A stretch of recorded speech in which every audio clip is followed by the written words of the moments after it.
The Lighthouse Keeper's Dream. A psychological thriller. Soft, measured pace throughout. Pause naturally between paragraphs. Close your eyes now and let yourself settle into this moment. Feel the weight of your body sinking into the softness beneath you. Breathe in slowly and out. Tonight, I'm going to tell you a story. A story that will carry you gently into sleep, even as it weaves mystery through the darkness. Let yourself drift with it. There's nothing to solve, nothing to fear. Just listen and let go. Our story begins on a rocky coast where the sea meets the land in an eternal conversation of waves and stone. The air here tastes of salt and mystery, and on this coast stands a lighthouse, tall and white, its beam cutting through the fog like a knife through silk. This is where our story lives. This is where you'll find rest tonight. Breathe with me now, in and out. The lighthouse keeper's name was Thomas Gray, a fitting name for a man who lived between the darkness and the light, between the sea and the shore, between waking and sleeping. Thomas had kept this lighthouse for 7 years, and in those 7 years, he had learned the rhythm of solitude, the way silence has texture, the way loneliness can become a companion.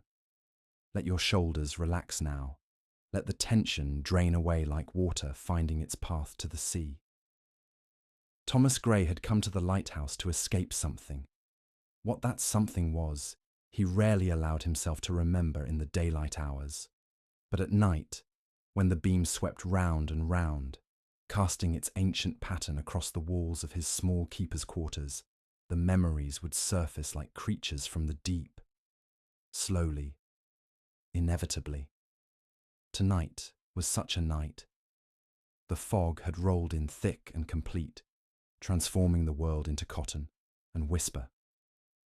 Thomas stood at the top of the lighthouse, in the lamp room, watching the beam pierce through the white nothing. Somewhere out there was the ocean. Somewhere out there was the rest of the world. But here now, there was only the light, the fog, and the steady rhythm of the foghorn's song. Boom, boom, boom. Let that sound lull you. Let it become your heartbeat, steady and sure. Thomas descended the spiral staircase, his footsteps echoing in the hollow tower. 147 steps from top to bottom. He had counted them so many times they had become a meditation, a prayer of iron and stone. Each step took him deeper, not just down the lighthouse, but into himself. At the bottom, in his quarters, the fire was burning low. Orange embers pulsed like breathing. Thomas added another log and watched the flames catch and climb. Outside, the fog pressed against the windows like something alive, something watching. He made himself tea, Earl Grey, though the coincidence of the name had long ceased to amuse him.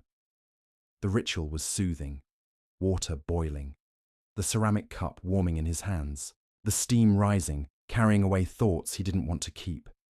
Feel yourself sinking deeper now, into comfort, into peace.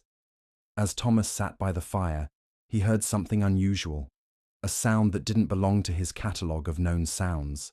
Not the wind, not the sea, not the foghorn or the gulls or the creaking of the old building settling into itself. This was something else. A knock at the door. Thomas set down his cup slowly.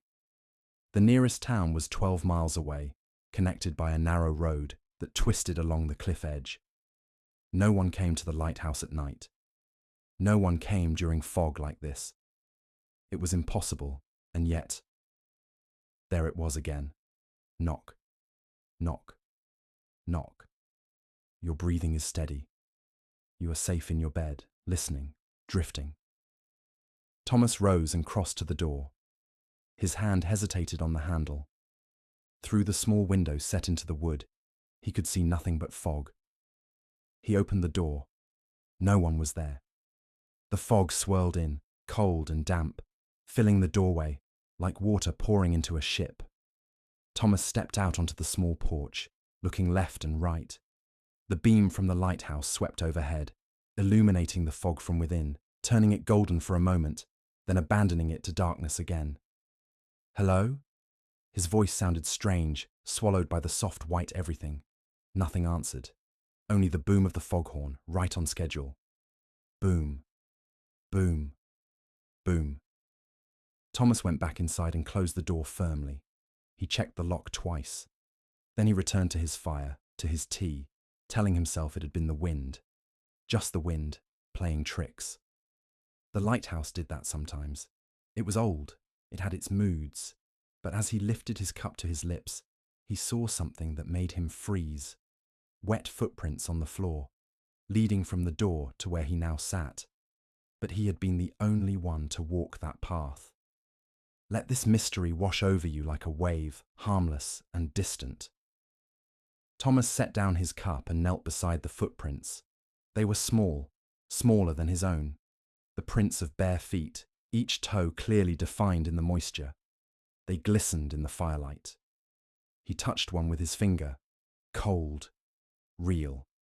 Undeniably there. He followed them with his eyes.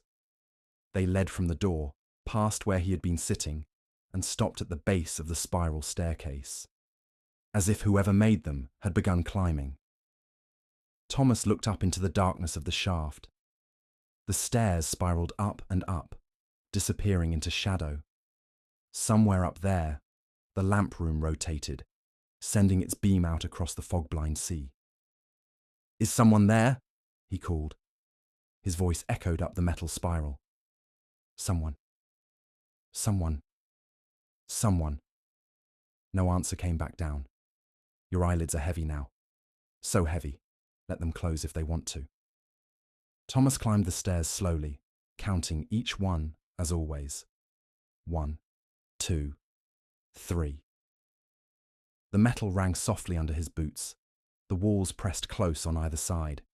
The staircase was narrow, built for one person at a time, winding up through the heart of the tower like a spring, slowly unwinding. At step 47, he stopped. There was something on the stairs above him. A shape dark against the darkness. He squinted, trying to make sense of it. A towel. Damp and crumpled, as if someone had dropped it in haste. Thomas picked it up. It was wet with seawater. He could smell the ocean on it, that particular mix of salt and depth and ancient cold. He held it up to the dim light filtering down from above. It was old-fashioned, the kind of towel you might find in a hotel from decades ago. Thin and worn but clean. He continued climbing, the towel in his hand, his heart beating a little faster now. 73 steps. 92. 110. At step 120, he found another thing. A hairbrush, old and silver, with long dark hairs caught in its bristles. It lay on the step, as if placed there deliberately. A marker on a trail. Breathe deeply. You are drifting now, between waking and dreaming. Thomas picked up the brush and continued upward. The light from the lamp room grew brighter. He could hear the mechanism now, the clockwork gears that turned the great lens, that ancient Fresnel lens that had been guiding ships for more than a century. At the top, he emerged into the lamp room. The glass walls showed him nothing but fog, pressing close like curious faces. The light swept round and round, a prisoner in its eternal circuit. And there, standing with her back to him, looking out at the nothing, was a woman. She wore a white dress that hung wet against her body, dripping seawater onto the floor. Her hair was long and dark, tangled with what might have been